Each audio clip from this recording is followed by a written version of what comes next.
Hello, my name is Anita Potter from Anita Potter Productions, and we're going to continue on with our mixing series focusing on the drums.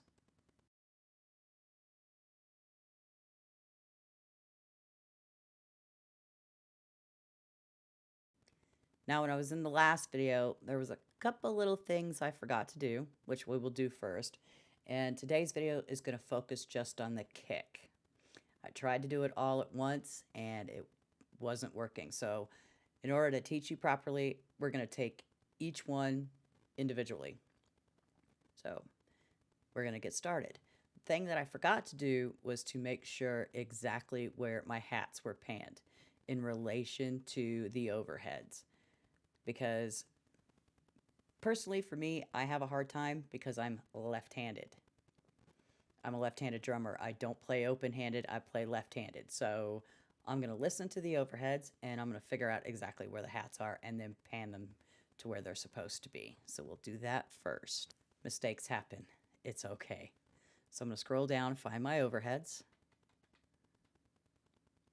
And I'm going to go ahead and just pan them hard left and hard right so I can make sure where they're at. Because if they're in the center, you're going to hear them in both sides of your headphones or your monitors. And we don't want to have that happen. So otherwise it'll be all weird. So we're going to do that. And I'm going to solo them and press play.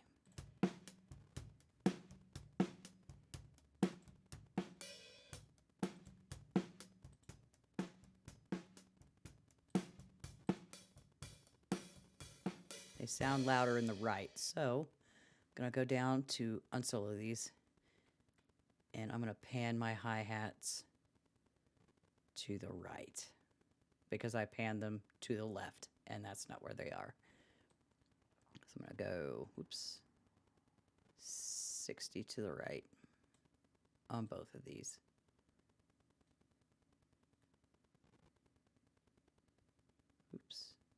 And there we are. So that's taken care of. So we're going to focus on the kick. Kick in, kick out, and kick resonance. So I'm going to solo these real quick and listen.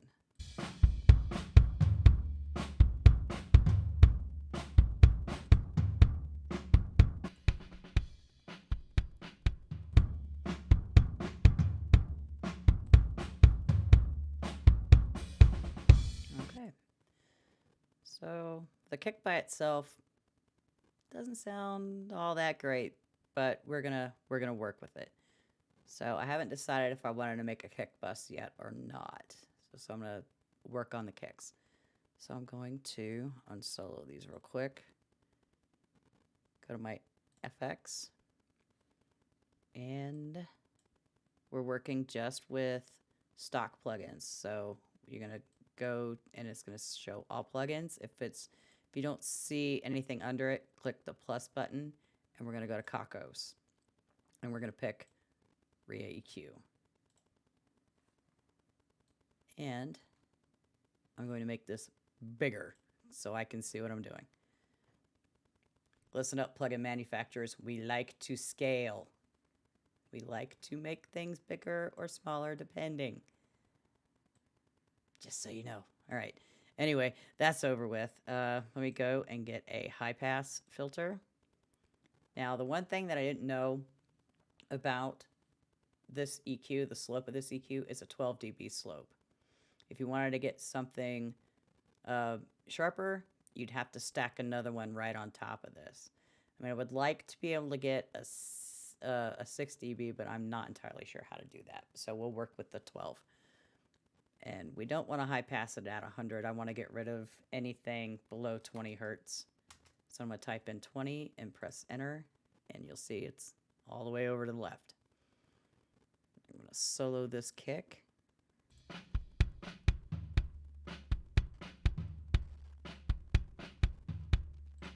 Could use some extra help.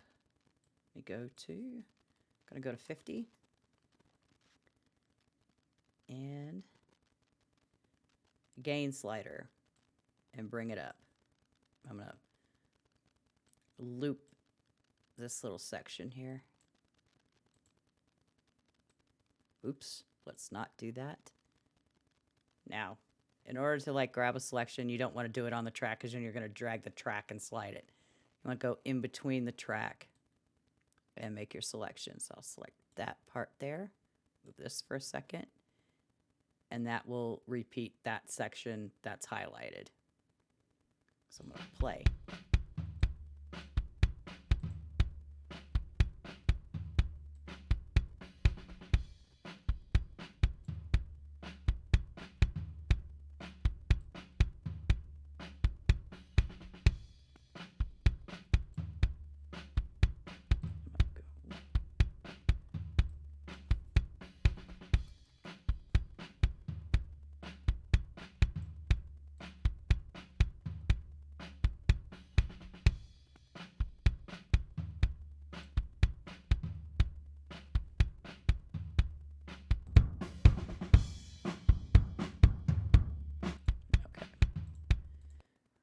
We're starting to get there. I'm going to go and grab the kick out and put another EQ on it. Click OK. Resize it. Going to high pass 20 out again, which would probably make sense if I were to actually have a kick bus, but I can do that at another time. So we're going to 20, do that, and then I'm going to press play.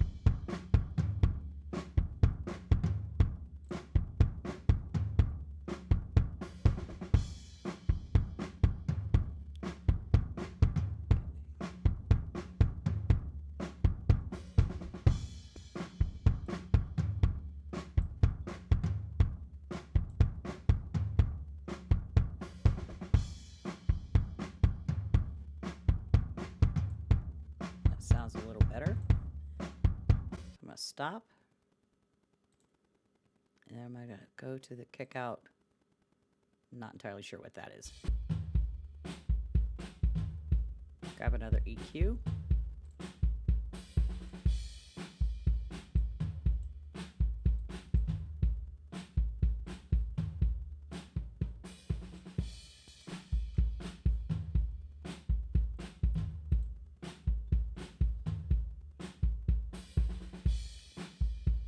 See what it sounds like if it's gained up.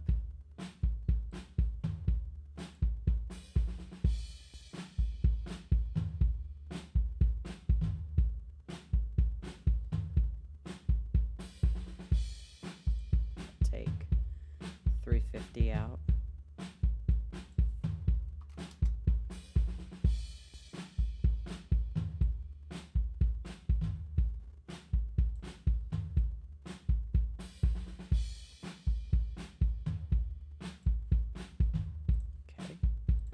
Stop that, and we're going to solo all three and see what they sound like.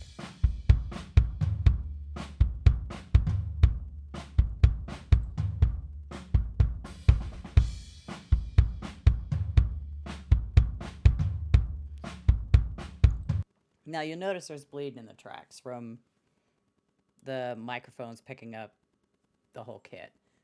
That's okay. Bleed doesn't bother me, and unless something is completely out of whack, I'm not going to gate it. I'll just let the bleed be what it is. So I'm going to unsolo that, and then I'm going to solo the drums and take a listen. Not that anything else is done. We just want to hear it. That is really loud.